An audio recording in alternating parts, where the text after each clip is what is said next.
ऋग्वेद से संबंधित मुख्य उपनिषदों में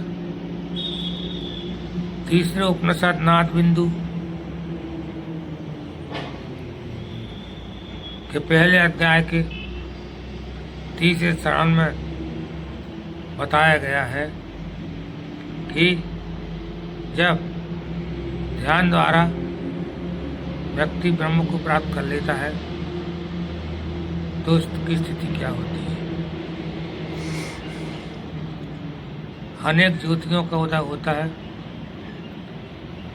तब व्यक्ति के अंदर ब्रह्म भाव उत्पन्न होता है, और जब ब्रह्म भाव उत्पन्न हो जाता है, हम ब्रह्मास्मि ब्रह्म हूँ, तो सांसारिक आकर्षण जो हैं वे सभी नष्ट हो जाते हैं।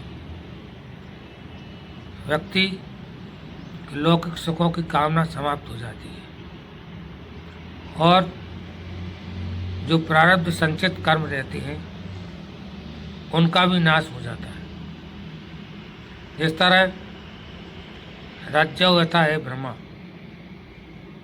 रस्सी को देख के सर्व का भ्रम होता है, परंतु जब ज्ञान हो जाता है तो पता चलता है कि यह तो रस्सी है, तो सर्व का आरोप खत्म हो जाता है। इसी प्रकार ब्रह्म सत्य जगत मिथ्या, जब व्यक्ति को आत्मज्ञान हो जाता है तब वह समझ जाता है कि केवल ब्रह्म ही सत्य है। जिस तरह व्यक्ति स्वप्न देखता है, तो जब तक वह स्वप्न देखता है तब तक वह स्वप्न का दृश्य सत्य होता है, पर जागने के बाद पता चलता है कि वह तो स्वप्न था, कुछ भी नहीं था। इसी प्रकार जब व्यक्ति जाग जाता है, ब्रह्म ज्ञान प्राप्त कर लेता है, आत्म तत्व को जान लेता है, तो वह समझ जाता है कि यह संसार असत्य मिथ्या है, सपने की तरह। उमा काहू में अनुभव अपना, सत हरि भजन जगत सब सपना। भगवान शंकर भी पार्वती जी से यही बात कहते हैं कि जगत सपना है, केवल हरि का भजन ही सत्य है।